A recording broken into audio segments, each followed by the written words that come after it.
Headlines, and I'll just introduce my panel this Monday. Starting from my far left, we have Honorable Joe Mutamu, former legislator representing Mwingi. We have Honorable Martin Owino, who's the Member of Parliament for Ndiwa, as well as Canon Ambrose Weda, who is a lawyer and current affairs analyst. Welcome to the show. Would you like to update us on your news status? Thank you so much. Yes. Thank you so much. On Saturday, I had the privilege of being collated and installed as a canon in the Anglican Church. Wow, interesting. That is good news, a good development, I'd say.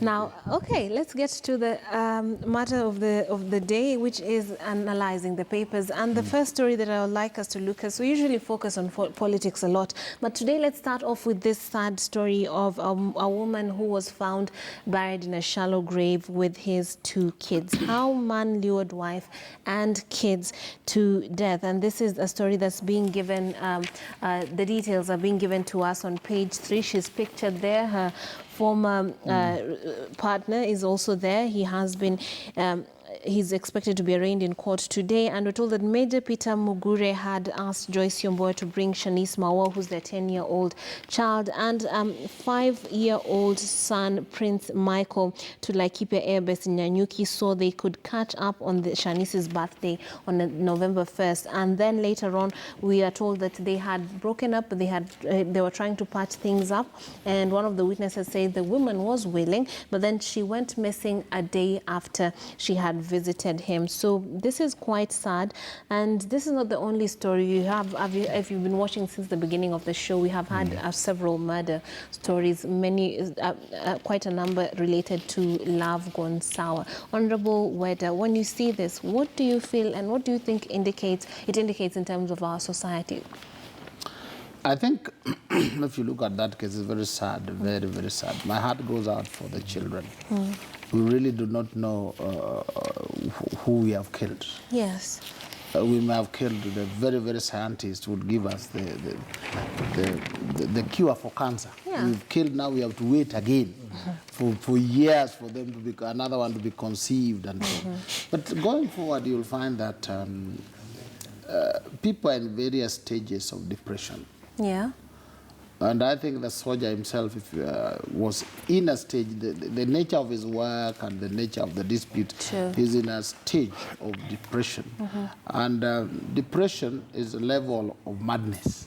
And each one of us has, is at each stage, a particular stage of madness, when the mind is not very stable. Yeah. Stable. When somebody gets angry, also you reach that level of madness. That is why your creator always tells you that mind what you do when you are angry. Yeah. So this fellow, I think, must have been in depression. He must have been asked, please pay for your children, which is normal. But men, we have to pay. Yes. This thing is not that you are being forced. You are just being told to take care, not because you have to be forced, but because it's an obligation. Yes. It is because somebody also took care of you, even if it was your mom. But everybody who has a father would like to be taken care of. So I think he thought that he is applying a permanent solution to a temporary problem. And what did he do? He ended up now messing up himself, killing innocent children, and a gracious lady. So I think the level of depression in families, in people, in men, in women, especially men, has gone high. And therefore, there's misreaction leading to things like this. I've seen other cases where this woman has been murdered, this one has been murdered. I wonder why you'd murder anybody. If you hate somebody, you walk away. You walk away. If you think they want to force you to pay and you don't want to pay, go out of the country. Go to South Sudan or Somalia and hide there. We will not follow you. But now you see you are going to committee and you have messed up everybody, you mess up yourself, you mess up other defenders. I think, men, you need to come closer to God. That is where there's consolation. Otherwise, you're going to murder everybody and you're going to fill up jails. If you look at the jails today, in Kenya, in Canada, in Hong Kong, it is full of men. Male. The female, very few of them. So it is very sad. It's quite unfortunate. And the Standard's headline actually agrees to what you're implying. It says, soldier accused, rather the Star, it says, soldier accused of killing wife, children was depressed. It actually expressly states that he was in a state of depression. Honorable Owino, what's your take on this? Yeah, there are several factors, actually, that leads to such kind of actions. Some are societal, some economical. Yes. Some are mental, as Weda says. So we have not only those who go to hospitals are sick. There are so many people who are sick in our society based on that. Because if you put all that together, it leads to what we call hopelessness. Yes. You don't see beyond your problem. Situation. And that is where the problem is. And it starts with small, minor things, leads into domestic violence, and then these matters come. But I think the most effective intervention would be put more attention, especially in the service area, community area, and train more counselors. Yes. And Pastor, congratulations. Thank you so much. Yes. So that we can be able to have the ability to detect. Yes. Even your own spouse. You may not know what she's going through. And you keep on building these blames until they explode. Yeah. So my take on this is very sad. Children had life, and this family, when they married, they were looking into greater future. And now it's quite, in fact, the person is more devastated now is the living. Yes. The dead knows nothing. Yeah, because But the the person who is living is scarred. True. And leave alone that, even the people around that family, the aunties, the uncles, the whole, is devastating rippling effect on this. So I would suggest, and there are many. In my constituency, I can speak of every day. If it is not suicide, it is beating, it is death. So we have to escalate the training of counselors and also pay attention to the mental health in our society. Yes, because this, as you just pointed out, the mother has been quoted here saying, I want to bury them in Kitui, but I cannot afford to take them from Nanyuki to Kitui. I really need help. I'm a single mother and I depended on them. So also aside from the devastation, there's the people they're leaving behind. Exactly. And I'd like to post this on to Canon Weda. Yes. Now, when you think of the people in the police or KDF and what have you, the people who have experienced the worst life has to offer, do you think we are doing enough to help them in their mental state? Because they experience things that not everyone can understand. So perhaps their depression is on another level, or their possible post-traumatic stress can be on another level that needs special attention. I think if you take the Kenyan situation, we are not doing anything at all. Yeah. The treatment, I went through National Youth Service training. The treatment itself is very traumatic, very rough and traumatic, and it's meant to make you wild. Yeah. Then what you experience, if you, by the time somebody is a major, he has seen people killed, he has killed people, he has all these people, he has been to all these trainings and war zones. Even police officers, they go and pick dead bodies on the road, they pick dead bodies in the homes, they see people hanging from the ropes. It is so traumatic. Then yet we come, when they come out, we tell them, Kangumu kama askari. So the depression is you well up, you boil inside. Yes. And you want to vent it out. Sorry, and when you vent it out, the victim is not known. Because all you need inside you is not the victim, but a trigger. Yes. You've seen people even on road, in the roads, just brandishing guns and feeling like killing people. It is some fire which has been kept, which is inside you, which is welling up, that now you find out a vent. It's like a volcano. It comes out now, like for this measure. It was a volcano. This lady is saying, okay, you are going to be forced by court. He says, okay, I'm going to apply a permanent solution to this problem.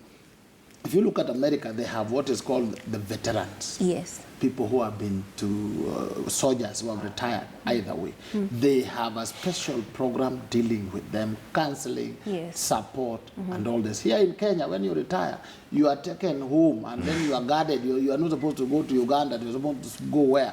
So we are doing very little, and these people, because of what they have gone through, is very dangerous. The church also has not incorporated them. You are, because when you come out of the forces, you are not allowed just to mingle and do things and jump and call supporters and try to run for elections like my brother Joe Mutambo and BMP, unless it is you are shepherded. So there is a welling volcano in these people. Let us appreciate what they have gone through is so traumatic. Imagine if you are a policeman going out, pick some people are hanging on the road because they have committed suicide. Then you go to Sangwang, they are burnt, they have been burnt beyond recognition, you pick them. You go to some road, you pick bits and pieces of their meats and thighs. All this gets into you, and that trauma is so much. Some professional help and societal support. Honorable Mutambo, this story is cutting across. It's even on the Nation. You told Nyanyuki murder, police hunt for more suspects. Police believe more people were involved in this killing, aside from said former lover. And then Joyce Siombua and her children, obviously, their bodies are being pictured there as they're being removed from that shallow grave. What's your take on this one? Well, it's sickening to think of how a man would want to take away his family. Sickening. Whether it doesn't matter what you go through in your daily life. Yes. It doesn't matter your profession. What comes first is your family. Because when you go out there to work, we work for this family, whatever you do. Whether it is to kill Al-Shabaab, it is to collect those people, bodies. If you're a police officer, you do it for your first, number one, is your family. So for you to come back and take away your own family, I think it's sickening. I would want to agree with Mheshimiwa that it is a combination of all those. But on the other hand, I think also we took away a very important law, which required that all murder suspects not to be given bails or bonds. And when people are committing such crimes, they also hold some meetings within themselves, and they ask themselves, what will happen to me? And they know, oh, after all, I may hire a good lawyer like Ambrose, who will come and bring all cadabra in the court, and I will go home tomorrow, and I will case while I'm home. That is also another aspect we need to look into, because when you are doing something, definitely you do hold a meeting with yourself. You think, well, what are the consequences? And if the consequences are not so dire, that when you are out there, you can find your way out, and you can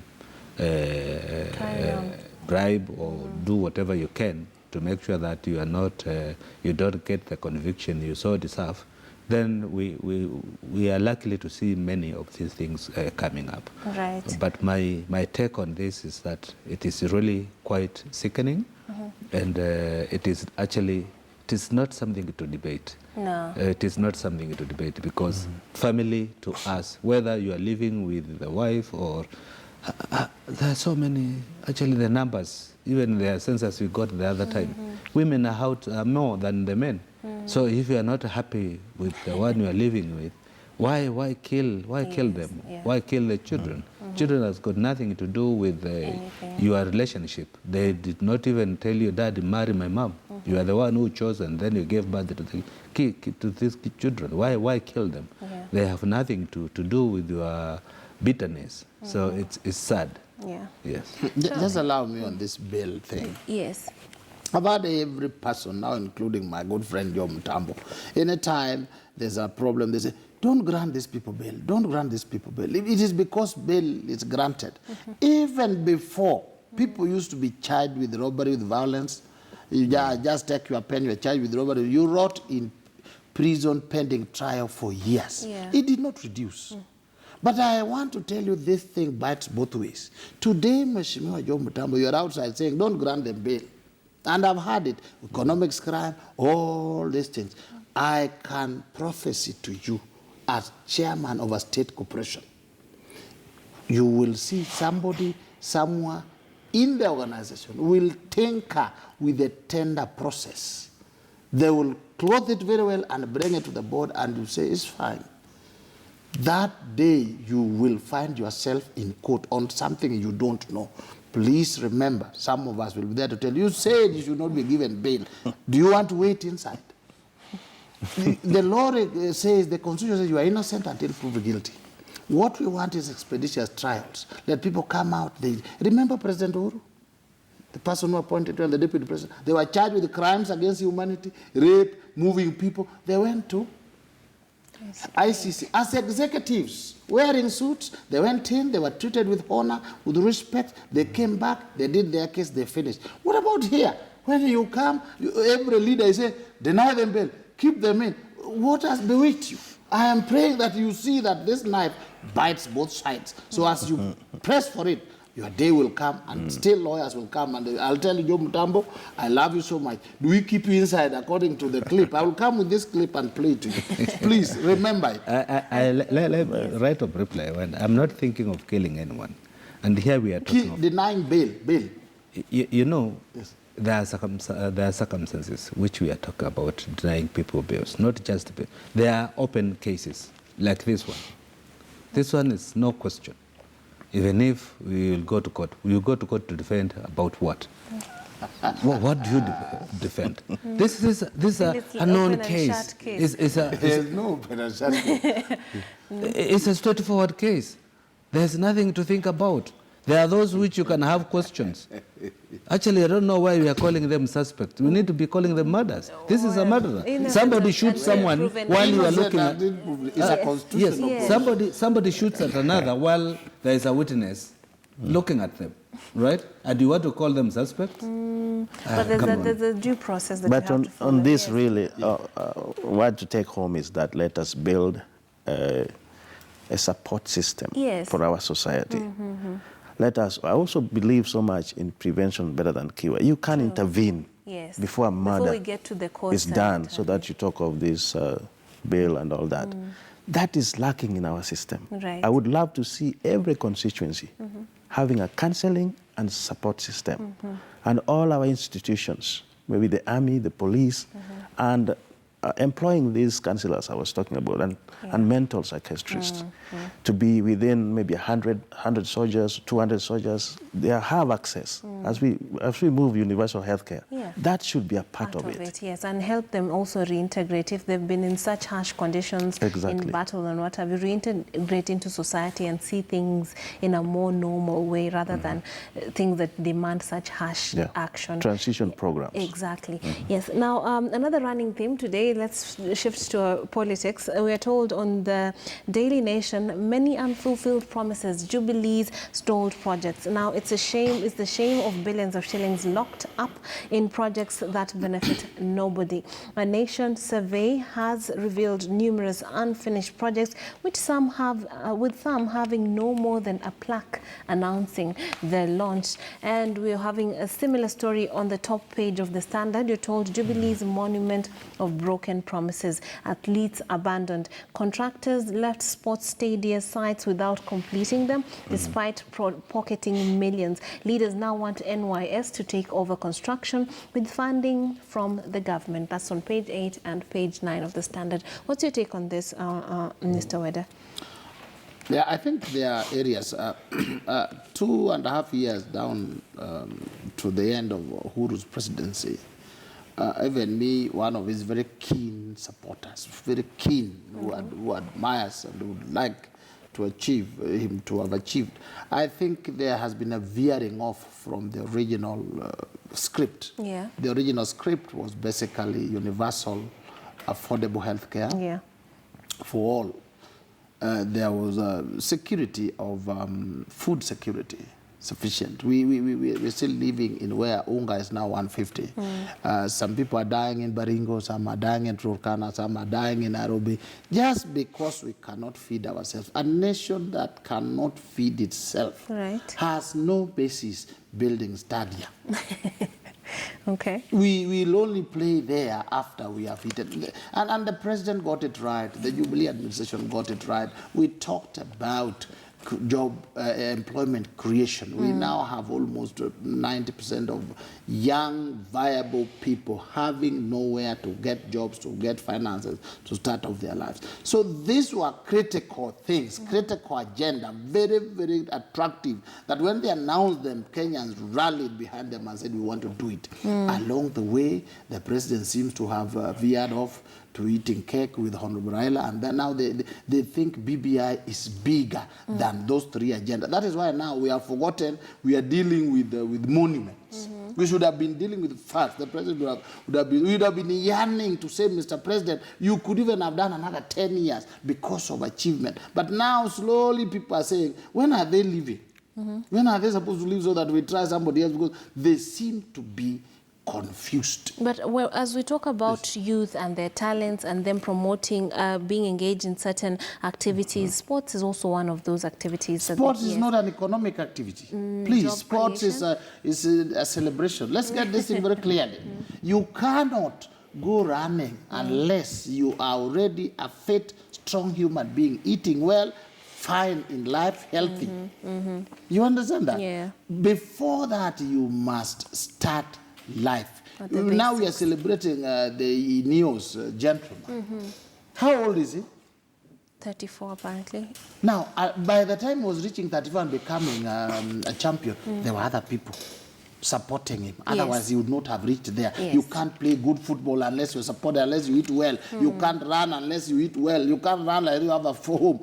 There is no sport you can do unless the basics are provided. And it is the basics that we are learning, we are lacking. If you take even the good football teams, they are supported by institutions. Yeah. They are supported by, if you take Kenya Breweries, they support their staff. If you take Safaricom, there are jobs. So a young person, 18 years old, if he doesn't have a job, he doesn't have income, he doesn't have where to go if he's unwell, then we are simply saying we are destroying the generation. We can't tell them, go and do sport. How are you going to do sport when you don't even have where you live? Right. I think the countries that have succeeded, they have succeeded first by ensuring that they have food security. They feed themselves.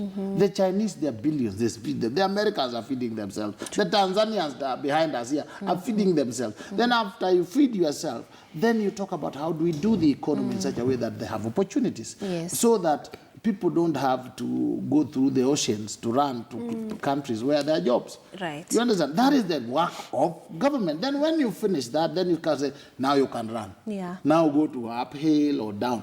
So I think my president, in the remaining 2.5 years, veer back to the original agenda that the Kenyan people voted you for, and we are hoping for it. And I'm still praying you'll get this. This of BBI, I'll become prime minister, I'll do this. Even God is watching, and he will not be happy with you if you lied to them on this and now you want this one. That is wrong.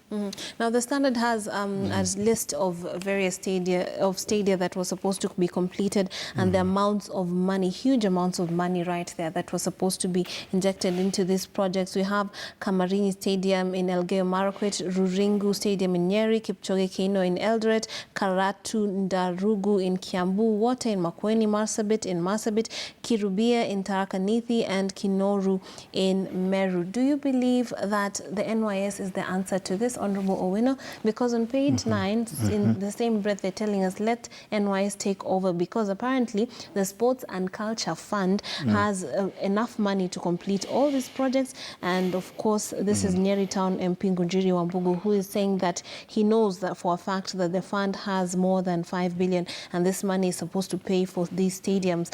It remains unclear as to why the money is not being utilized to complete said projects. Do you believe NYS will be the answer?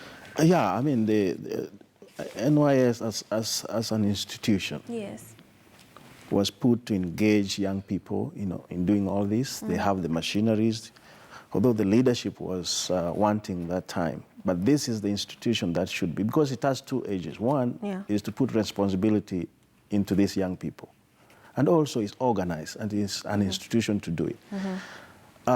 I believe they can, but more importantly, what is important in the whole concept of stadium and sports and welfare. And we are now pushing it that each constituency should have at least sports ground. Well, nutrition and food is one thing. Yes.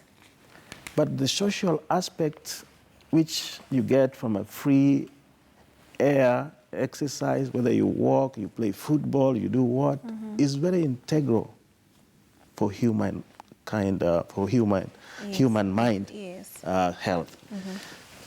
But I think we lost, the Jubilee lost the train somewhere. Politicking too much and not delivering what the people really want does not help this country. Right. And for decades, Kenya is known for good planning. They're in the bookshelves, and you talk it everywhere. But when you go to the plan implementation stage, I wish we could be saying what we mean and mean what we say. Because that is where we go wrong. This money which has been wasted here did not come from somebody's pocket. These are taxpayers' money. Yes. And the plan was so good. And now, from the word go when Jubilee came in, jostling for 2022. You see where we go wrong as Kenyans. When you are given a responsibility, you should focus on your targets and deliver. Let the world see you can do more. Lastly, this is a product of presidential system where the executive sits, make decisions, and appropriate funds. And they are not answerable to Parliament effectively the way they should. And that's why we are saying we have to shift from presidential to parliamentary system where the executive is there. Where is the money we gave you for Eldoret Stadium? What have you done with it? And you answer the Parliament right there. Okay. That is what will work for this country. Yes, Mr. Ode, and not the cake and the whether he's talking about. What's your take on this one? Yes. No. I want to agree with Kimani when he said that the national youth can do this. Yeah. Because during our budget, there's a lot of money allocated to national youth service. And apart from the money, for you to do the work, you need human resources. Yes, labor. And national youth has got it all. I remember there was a time, now Weda may not agree with this, and this is this is the only time I agreed with Anne Waiguru, when she said she could do a kilometer with 15 million shillings of a road. It is practical. It is possible. Because of the labor force? Because of the labor force she has. Those people she's going to use, they are already paid. She's paying them. She has the machinery. She's not going to hire the machinery. The only money she needed was for material. Material only. But when you go out and hire more equipment, the road, the price goes up. Today we are barely doing a kilometer with almost 200 million, which is insane, right? So the labor, the cost of labor in our country is very expensive, right? And I think this is what has led to us seeing a lot of ghost projects not being done. Then number two, the caliber of the contractors, the people who have been given that work. Our system is very, I would say, I wouldn't like the way we do our business, because a contractor is given what they call 10% mobilization fee. The fellow who has been given a job at no single wheelbarrow, he is going to use the same money to buy the wheelbarrow to do the job for you. There you are losing it. So we do not take the toothpick to check the kind of contractors we are giving the jobs to do. I can tell you whether can swing his head and his butt, whatever, the way you want. But the truth of the matter is that we are not doing things the right way, the way we are supposed to do it. Because a contractor is supposed first to prove, to show how he can do this work before you pay them. The moment, even if today you go and pay your tailor money to do your dress, they will not do it. They should demonstrate how well they can do it. If you want to get that dress well done, they will not do it, because we have given them, even normal mechanics across the street, pay them your money. They will not repair your car. You will keep on going round and round and round and round. And that is where we go wrong. giving contractors money before they do the job is one big problem we are making in our country. And that's why you saw we had a lot of issues that contractors have been given a lot of money for dams, and these dams have not been done. So I think the way we are doing, we are contracting our contractors is what is leading to us seeing all these ghost white elephant projects. Mr. Weda, do you not agree with the parliamentary system suggestion or the NYS bit coming in? Those two of them amazes me. Yeah. That's why I think we are in this problem, because a member of parliament, a sitting member of parliament, who allocates funds for this project, who is supposed to do oversight for us, right, accountability, and to put the executive on the table, are not doing it. They are waiting for Honorable Raila to tell them, oh, BBI. Then they sing BBI. If tomorrow Raila says BBI is bad, they say he has already read the Constitution. There's no problem with the Constitution. Mheshimiwa here, I have not seen him throwing tantrums in Parliament that President Uhuru and his deputy are misusing money. They are quiet, because now they are in the handshake. You are failing that. NYS. I went through a training in NYS. Yes. NYS has no capacity to construct even a public toilet. Please, let's get these things. You know, when politicians say, oh, NYS can do it. Yeah. These are, you know, when you are talking about a stadium, when you are talking about a road, we are talking about high technical things that requires engineers, that requires highly trained people. They are not in NYS. They are neither employees in NYS nor trainers. Yeah. NYS has a few lorries and a few tractors. The only thing NYS has done major has been basically the Uhuru Park. And you see the way it looks. So when people say, oh, we give it to the NYS, we give the road, they can do a road with 10 million. Even our own houses, when we are moving earth, that's in a quarter acre, when you are moving earth for the black soil to a place, you'll find that already 2 million is gone. So when these people are talking about a road which requires all these things, I don't understand, especially when they're either sitting members of parliament or former members of parliament or people who are governors. NYS has no capacity. This is a place where we take our young men and the difficult ones, the ones who have nowhere to go, the ones who didn't do very well. That's the NYS. NYS don't even a serious college Mheshimiwa will take his child. None of these people will take his child. I don't know. I don't know which NYS where they went. At least I went. I can give him an example. No idea what NYS. I can give him Gilgil. It says Gilgil and Naivasha. There's no other NYS. I can give you an example. Thika Garissa Road, those days, was done by NYS. I don't know where you are then. And I want to tell you, NYS has got, let me tell you, NYS has got all the expertise you need in this world. I can tell you my borehole in my house was drilled by NYS. You pay them, they do it. They have expertise. I'm talking about that road. Road. Who designs the road? Well, I'm between these two guys. Honorable Owino, please come into this. The engineers are there. Let me bring some peace here. Yes. I think Mr.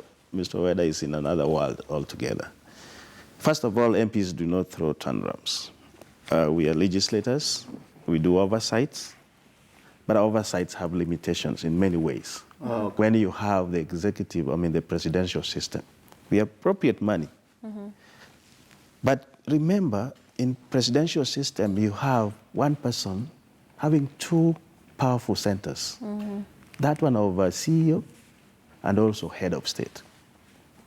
So even as we give them money, we have very little to ensure. Because that money can also be used to disorganize you, even what you want to do. 10,000 in the toilet? No. Give me a minute, because you have no proof of that. People say so many things. But you said the money can be used to disorganize. No, wait. Look at what MPs are doing to Trump. I listened to you, and I was very patient. Let us get out from this state of mind that if an institution has no capacity, then you condemn it.